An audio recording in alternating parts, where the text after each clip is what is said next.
Hello everyone, आप सभी का स्वागत है आज के इस लेक्चर में।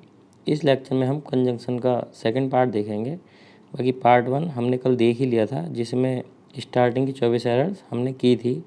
24 के आगे की एरर्स हम आज देखने वाले हैं। तो चलिए शुरू करते हैं आज का ये लेक्चर।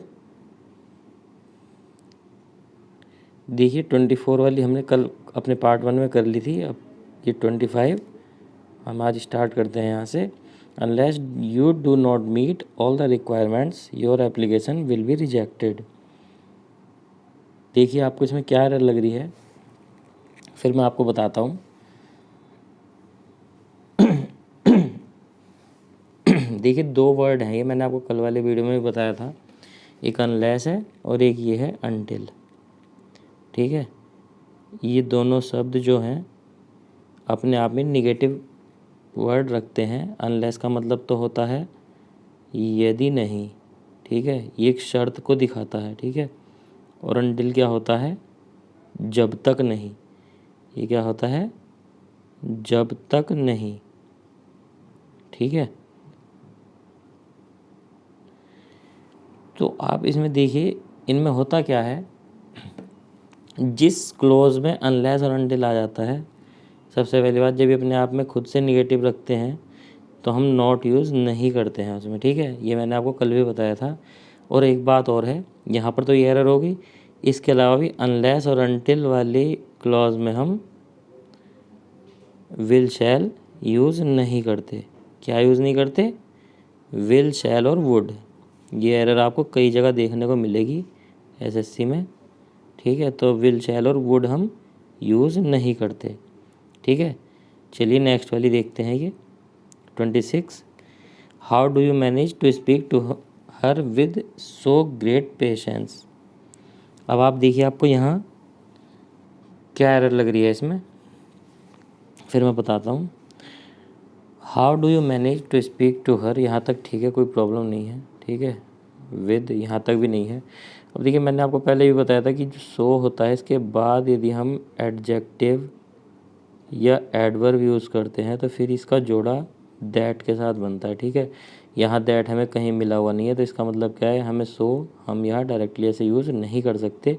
तो हमारा ये यहाँ पर सो सुपरफ्लुअस है, ये यहाँ पर नहीं आएगा। ठीक है, चलिए नेक्स्ट एरर देखते हैं। 27, no sooner she had realised her blunder then she began to take corrective measures. देखिए पढ़िए आप भी इसको और सोचिए क्या एरर है इसमें। No sooner she had realised her blunder then she began to take corrective measures. इसमें देखिए मैंने आपको पहले बताया था कि नो सुनर हो, हार्डली हो या स्कार्सली हो, है ना, उनके बाद सेंटेंस का जो स्ट्रक्चर होता है वो सिंपल ना हो करके इंटेरोगेटिव होता है। इंटेरोगेटिव का मतलब क्या है, जो हेल्पिंग वर्ब है वो सब्जेक्ट से पहले यूज़ होती है। तो ये क्या हो जाएगा, no sooner had she realised.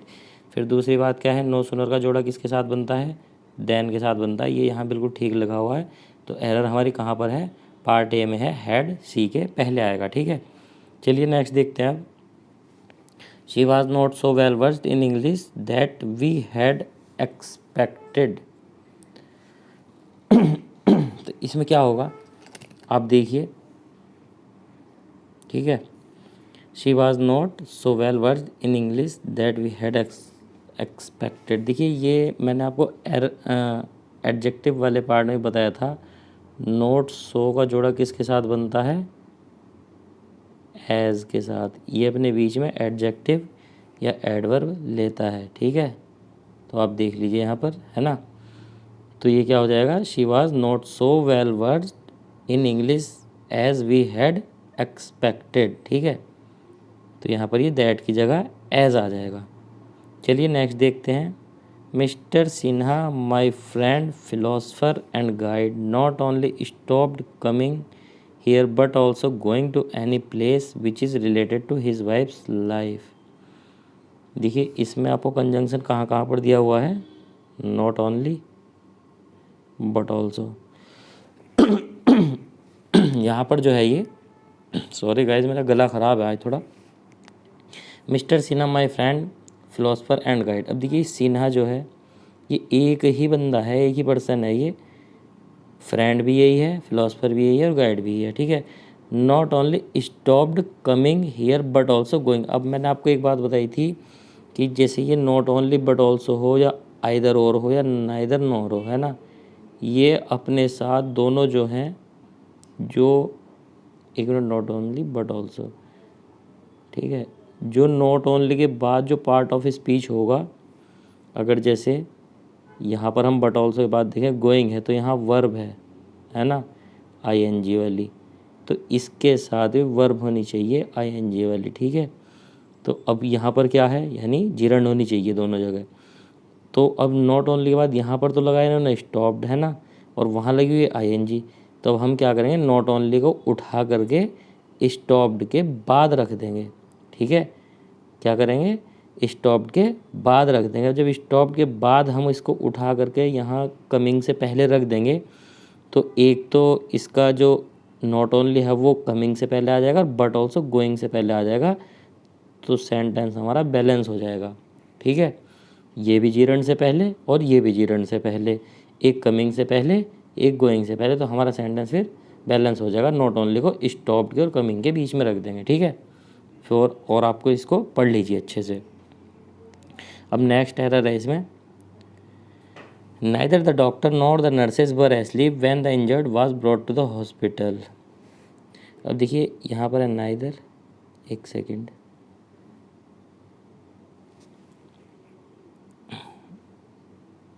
यहाँ पर है नाइदर और यहाँ पर है नॉर, ठीक है। अब यहाँ जैसे मैंने आपको बताया कि सेम पार्ट ऑफ स्पीच लेते हैं, तो यहाँ इसने अपने बात क्या लिया, नाउन, इसने अपने बात क्या लिया, नाउन। तो इसका मतलब क्या है कि दोनों जो है ये पूरा पेयर सही बना हुआ है। Were asleep when the injured was brought to the hospital, ये सेंटेंस हमारा नो एरर है, ठीक है। ये आपको ध्यान रखना है कि एसएससी पे ज़बरदस्ती की एरर नहीं निकालनी है। हो सकता है कोई एक एरर उसमें नो एरर भी हो, एक हो या दो हो या तीन भी हो सकती हैं जो कि नो एरर हो, ठीक है। ऐसा नहीं कि आपको एरर निकालनी ही है उसमें कि इसमें ये कमी है, ठीक है। As soon as the peon rings the bell then all the students come to the assembly room for prayer. देखिए एज सून एज इसमें कंजंक्शन है, ठीक है, तो ये अपने साथ पेयर नहीं बनाता है। यहाँ पर जो है ये देन नहीं आएगा। आप इसको ऐसे भी बदल कर देख लीजिए, पहले वाली क्लॉज बाद में रख लीजिए और बाद वाली पहले वाले में। All the students come to the assembly room for prayer as soon as the peon rings the bell, ठीक है। तो आप ये नहीं कह सकते कि कंजंक्शन हर बार बीच में ही रखना जरूरी है, वो पहले भी आ सकता है, ठीक है। तो as soon as the peon rings the bell all the students come to the assembly room for prayer, ठीक है। चलिए उसके बाद देखते हैं। Hardly had he come out of the bus then the bomb exploded and shattered the bus into pieces. देखिए ये मैंने आपको अभी बताया था, पहले भी बताया था, हार्डली का जो पेयर बनता है, जो जोड़ा बनता है, वो वैन के साथ बनता है, हार्डली स्कार्सली दोनों का। और नो सूनर का किसके साथ बनता है, वो बनता है देन के साथ, जो THAN वाला होता है, इसके साथ बनता है नो सूनर का। और ये वैन का जो है हार्डली और स्कार्सली के साथ बनता है, ठीक है। चलिए नेक्स्ट देखते हैं अब।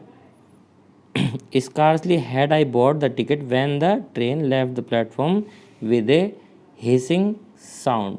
इसको देखिए, पढ़िए, बताइए क्या एरर आपको लग रही है, ठीक है। मेरे हिसाब से ये नो एरर है, क्योंकि देखिए स्कार्सली का जो जोड़ा बनता है वो किसके साथ बनता है, मैंने जस्ट अभी आपको बताया था, वैन के साथ, ठीक है। तो ये क्या है, हमारी नो एरर है, ठीक है। 34 देखते हैं, 34। Many of the freedom fighters are so respectful as Gandhi ji if not more. अब देखिए यहाँ नॉट मोर क्या कंपैरेटिव डिग्री है, और सो एडजेक्टिव एज ये पॉजिटिव डिग्री है। तो यदि आज जो बहुत सारे फ्रीडम फाइटर्स हैं वो गांधी जी से अगर ज़्यादा नहीं हैं तो उनके इक्वल ही रेस्पेक्टफुल हैं, ठीक है।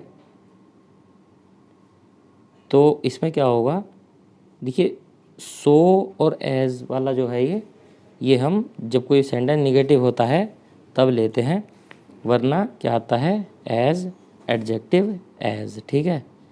बट गाइज आप एक बात मुझको और बताइए कमेंट सेक्शन में, यहाँ पर इन्होंने रेस्पेक्टफुल वर्ड जो ये लिया है मुझे नहीं लगता कि यहाँ रेस्पेक्टफुल आना चाहिए।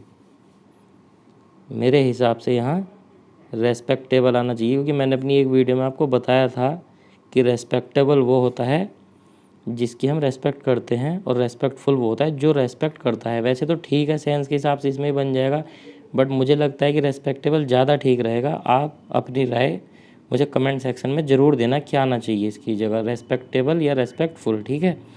This is perhaps the same place who was chosen by us for the picnic. देखिए आप पढ़िए, आपको क्या लग रहा है इसमें। This is perhaps the same place, पहली बात तो इसमें द सेम है। द सेम का जोड़ा किसके साथ बनता है?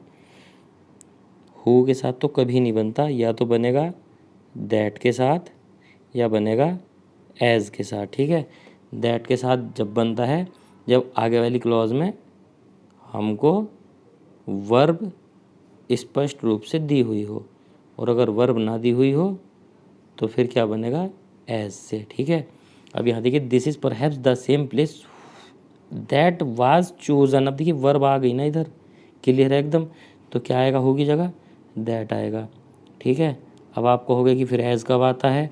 एज ऐसे आता है, this is the same shirt, this is the same shirt.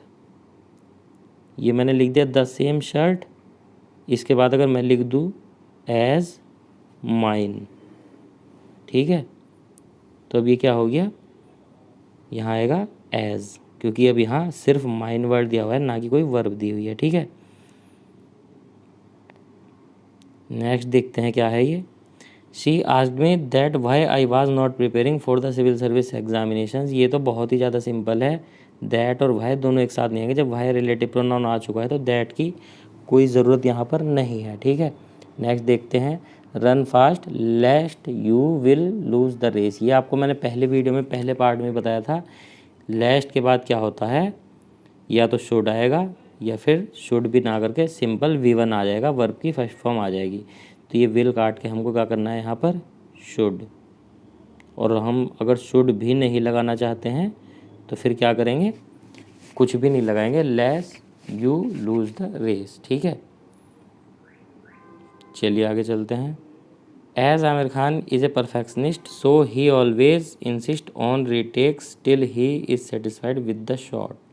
देखिए एज यहाँ पर अपने आप में कंजंक्शन है, और ये अपना पेयर सो के साथ नहीं बनाएगा, ये सो एज में आपको उलझाना चाह रहे हैं। ठीक है। तो ये गलत हो जाएगा, यहाँ पर सो नहीं आएगा, सेंटेंस बैलेंस हो जाएगा। ठीक है। You must either work hard else be prepared to lead a miserable life. इसमें देखिए पढ़िए, आपको क्या लग रहा है, क्या आना चाहिए?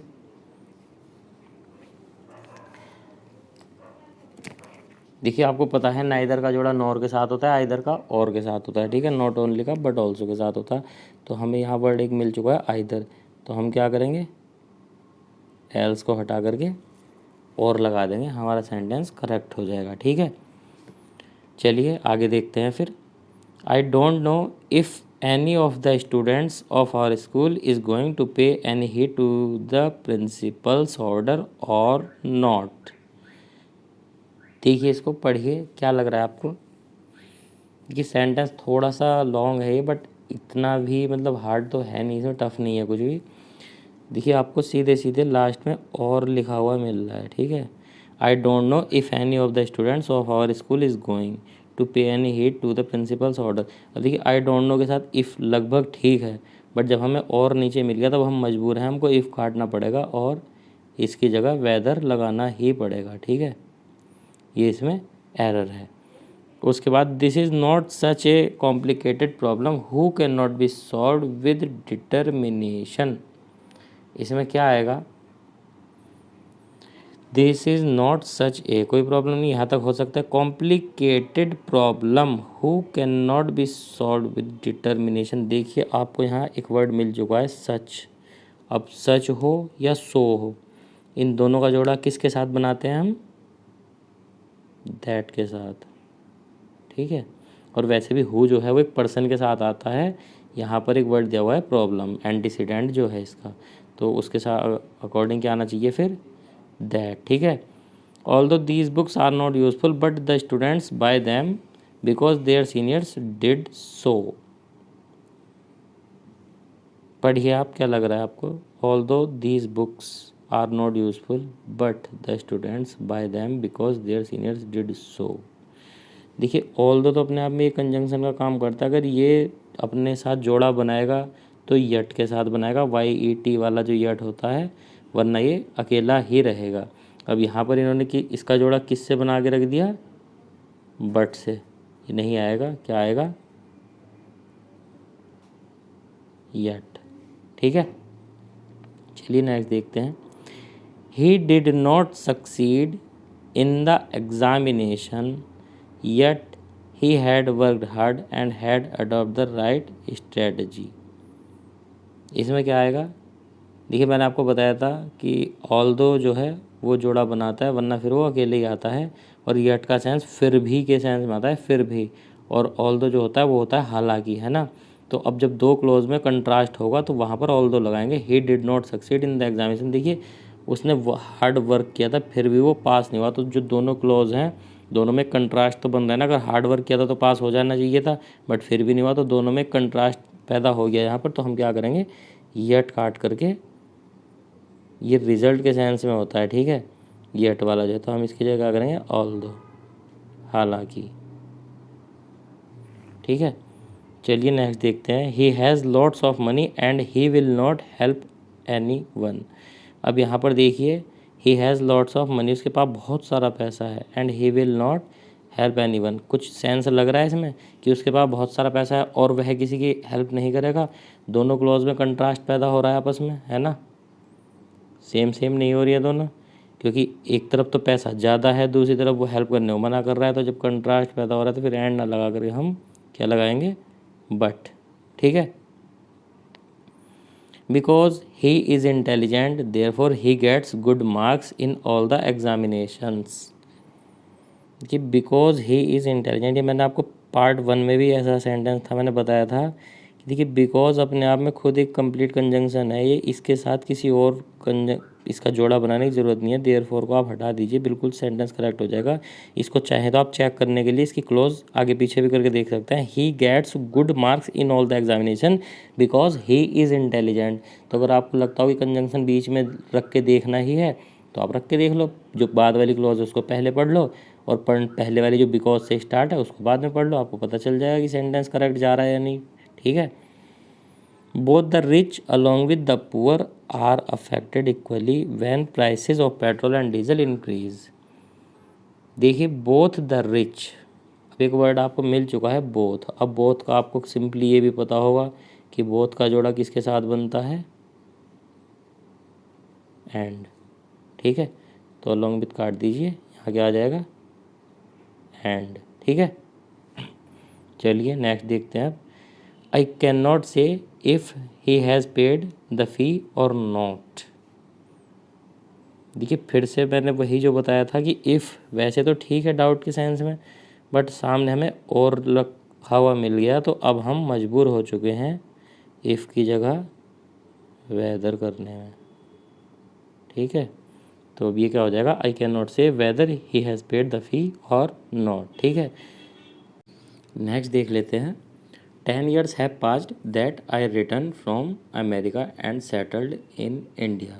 देखिए क्या सेंस इसमें निकल रहा है? 10 years have passed, 10 वर्ष हो गए हैं, that I returned from America and settled in India, मुझे अमेरिका से आए हुए और इंडिया में सेटल्ड हुए, है ना। जब से अब तक की बात चल रही है ना, तो दैट का तो मतलब ही नहीं बनता। ये तो एक टाइम की बात चल रही है ना इसमें, तो दैट तो आना नहीं चाहिए। दैट की जगह फिर क्या आएगा? जब से अब तक की बात चल रही है, तो ये क्या हो जाएगा? सिंस। ठीक है, 10 years have passed since I returned from America and settled in India। मुझे जब से अब तक आए हुए 10 साल हो चुके हैं। तो जब एक तरह से टाइम की बात चल रही है तो यहाँ पर हम क्या देंगे? since। ठीक है, उसके बाद 49 क्या है ये? It was almost 10 years ago since he wrote a letter to me enquiring about my well-being। देखिए it was almost 10 years ago, ये 10 साल पहले की बात है। since he wrote a letter to me inquiring about my wellbeing. तो जब से अब तक की बात तो नहीं हो रही ना, एक समय की अवधि की तो बात इसमें हो नहीं रही। बस ये है कि एक पॉइंट ऑफ टाइम था वो ना कि पीरियड ऑफ टाइम था, ठीक है। वो एक पॉइंट ऑफ टाइम है कि it was almost 10 years ago, 10 साल पहले उसने मुझे लिखा था। तो हम सिंस की जगह फिर यहाँ क्या देंगे पॉइंट ऑफ टाइम में, वैन, ठीक है। चलिए नेक्स्ट देखते हैं। He would not have died when you had helped him in time. Error तो आप पकड़ गए होंगे, भले ही आपको समझ ना आ रही हो, बट सेंस के अकॉर्डिंग भी आप एरर इसमें पकड़ रहे होंगे। He would not have died, वह नहीं मरता यदि तुम उसकी टाइम पर हेल्प कर देते तो अब कंडीशनल सेंटेंस है तो वैन की जगह हम क्या लगाएंगे, इफ़। सेंस के अकॉर्डिंग आप इसको पढ़ सकते हैं, he would not have died if you had helped him in time. अब हैड का जोड़ा किसके साथ बनता है, वुड हैव के, तो ये भी ठीक है ना। बट क्या होगा, इफ़ यहाँ पर लगाना पड़ेगा, ठीक है। इसके बाद स्कार्सली वी हैड, देखिए पहली पार्ट में आपको एरर मिल गई, चलिए फिर भी पढ़ लेते हैं। Scarcely we had reach the office when it started raining cats and dog. देखिए एक और पॉइंट मैं आपको बता दूं, लाइक कैट्स एंड डॉग्स कभी नहीं होता, ये एसएससी बहुत एरर पूछती है, लाइक नहीं आता। अगर लाइक कैट्स एंड डॉग्स लिखा हो तो आप लाइक काट देना उसमें से, ठीक है, एरर वहीं पर होगी। बट यहाँ का स्कार्सली, स्कार्सली का जोड़ा वैन के साथ बनता है, बिल्कुल ठीक है, इसमें कोई एरर नहीं है। बट यहाँ पर देखिए आप, मैंने बोला था जब हार्डली हो या स्कार्सली हो या नो सूनर हो, जब ये आते हैं तो सेंटेंस इंटेरोगेटिव वाले स्ट्रक्चर में बनता है। क्या मतलब, हेल्पिंग वर्ब पहले आएगी, उसके बाद सब्जेक्ट आएगा। अब यहाँ इन्होंने क्या कर रखा है, पहले सब्जेक्ट दे रखा है, बाद में हेल्पिंग वर्ब दे रखी, तो ये क्या हो जाएगा, स्कार्सली हैड वी रीच्ड, ठीक है, स्कार्सली हैड वी रीच्ड, ठीक है। उसके बाद आता है the labourers relax between 4 PM to 5 PM। देखिए अब इसमें क्या आएगा, the labourers relax between, between का जोड़ा एंड के साथ, ठीक है। तो गाइज ये थी इस कंजंक्शन वाले चैप्टर की एरर, जो कि आज हमने पार्ट सेकंड में कंप्लीट कर ली हैं। इसके बाद कल जो हम टॉपिक उठाएंगे कोई, वो फिर से कोई नया टॉपिक उठाएंगे और उसके बाद हम फिर से इन्हीं टॉपिक को रिपीट करेंगे एक नए प्रैक्टिस सेट के साथ, जिसका लेवल इससे थोड़ा ऊपर का होगा, ठीक है। अगर ये लेवल 0 है तो वो लेवल 1 होगा, ठीक है।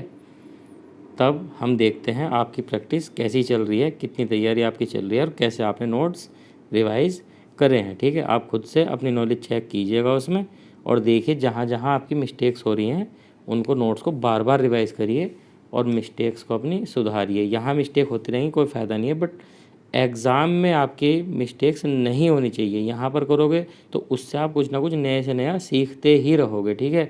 तो ज़्यादा से ज़्यादा प्रैक्टिस करिए, ज़्यादा से ज़्यादा मिस्टेक करिए, जिससे एग्ज़ाम वाले दिन आपकी कोई भी मिस्टेक ना हो, ठीक है। तो चलिए मिलते हैं कल के लेक्चर में, तब तक बाय बाय, धन्यवाद।